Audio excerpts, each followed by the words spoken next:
আপনার মনে যদি কোনো রকম অহংকার চলে আসে তাহলে আপনি কবরস্থান থেকে ঘুরে আসবেন, কারণ সেখানে কত ধনী প্রভাবশালী সুন্দরী কত মানুষ শুয়ে আছে যুগ যুগ ধরে। আর একবার সেখানে গিয়ে তাদের কথা স্মরণ করলে মনের ভিতরে কোনো রকম অহংকার থাকবে না। আসসালামু আলাইকুম, সবাই কেমন আছেন? আমি আলহামদুলিল্লাহ ভালো।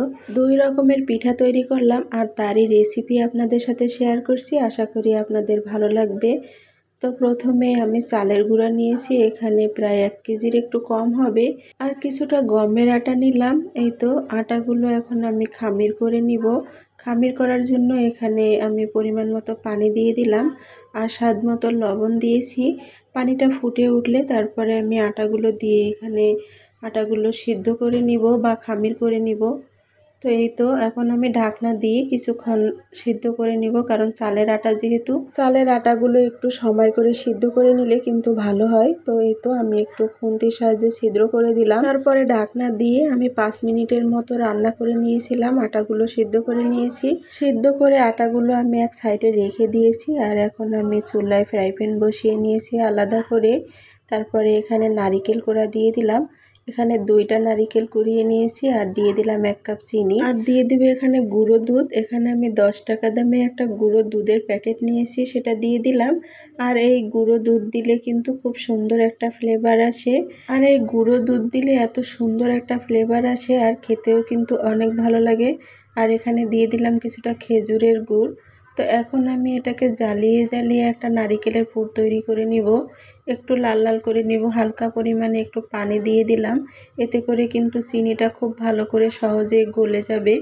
আর খুব সুন্দর একটা ফ্লেভারের জন্য 2টা এলাচের টুকরা দিয়ে দিলাম আর 2টা দারচিনির টুকরা। আর এলাচগুলো কিন্তু একটু মুখটা ফাটিয়ে তারপরে দিয়েছি। আর এই তো নেড়ে চেড়ে আমি জ্বালিয়ে নিয়েছি অনেকক্ষণ। আর দেখতেই পাচ্ছেন এর কালারটা কিন্তু চেঞ্জ হয়ে গিয়েছে আর নারিকেলের পুরটা কিন্তু একদম ঝরঝরে হয়ে গিয়েছে। আমি নামিয়ে নিয়েছি আর এর মধ্যে কিন্তু আমি আটাগুলো খুব ভালো করে মুথে নিয়েছিলাম, এখন আমি বেলে নিচ্ছি। আর এই 2 রকমের পিঠার রেসিপি তো আমার পেজে কিন্তু অনেকবারই দেওয়া হয়েছে। আর অনেক পিঠার রেসিপি আমার পেজে আছে, তবে সেই ভিডিওগুলো একেবারেই লাস্টে পড়ে গিয়েছে, তো সেগুলো আর সামনে আসে না হয়তো। তার জন্য আমি আজকে আবার পিঠা যেহেতু তৈরি করলাম তার জন্যই কিন্তু পুরো রেসিপিটাই দিয়ে দিলাম আমি কিভাবে তৈরি করি। এগুলো পিঠা কিন্তু সবাই তৈরি করতে পারে কম বেশি, তবে আমি যেভাবে তৈরি করি সেভাবে আপনাদেরকে একটু দেখিয়ে দিলাম।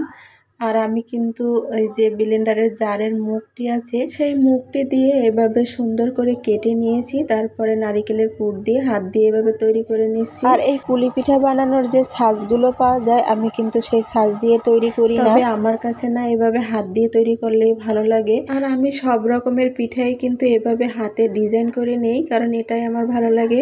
আমি কোনো রকম ছাঁচ দিয়ে বা ডাইস দিয়ে ডিজাইন করি না।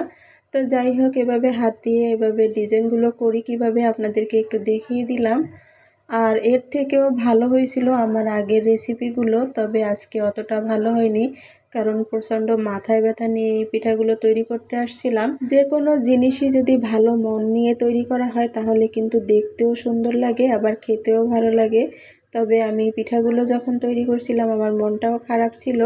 আর তারপরে ওই দিন আবার প্রচণ্ড পরিমাণে গরম ছিল, যার কারণে আমার মাথায়ও প্রচণ্ড ব্যথা ছিল। তো যাই হোক, এই তো পিঠাগুলো তৈরি করা কিন্তু খুবই সহজ, আবার দেখতেও অনেক সুন্দর। এই কিউট কিউট যে পুলি পিঠাগুলো খেতেও কিন্তু মাশাল্লাহ অনেক বেশি ভালো লাগে।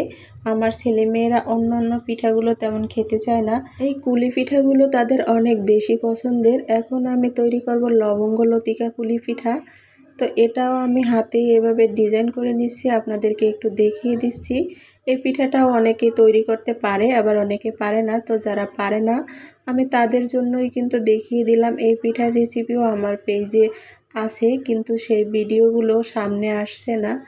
তো যাই হোক, এই তো একটা তৈরি করে দেখিয়ে দিলাম, আমি আরও একটা তৈরি করে দেখিয়ে দিচ্ছি যাতে আপনাদের সুবিধা হয় তৈরি করতে।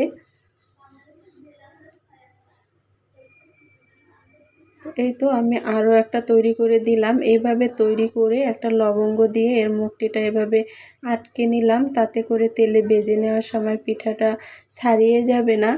তো যাই হোক, এই তো আরও এভাবে দিলাম। আর আমার পেজে কিন্তু অনেক ধরনের পিঠার রেসিপি আছে, কিন্তু কি করব আর, সেই রেসিপিগুলো হয়তো সামনে আসে না। ইউটিউবে কিন্তু আমার এই যে বরিশালের ঐতিহ্যবাহী পাকান পিঠার রেসিপিটা কিন্তু ভাইরাল হয়ে গিয়েছিল। একটা ভিডিও থেকেই কিন্তু আমার মনিটাইজেশন করিয়ে নিয়েছিলাম। আর এই তো যাই হোক, পিঠাগুলো তৈরি করে নিয়েছি সবগুলো, এখন আমি ভেজে নিব। আজকের ভিডিওটা একটু বড় হয়েছে, যেহেতু 2 রকমের পিঠা, তার জন্য আপনারা ধৈর্য নিয়ে কিন্তু রেসিপিটা দেখবেন।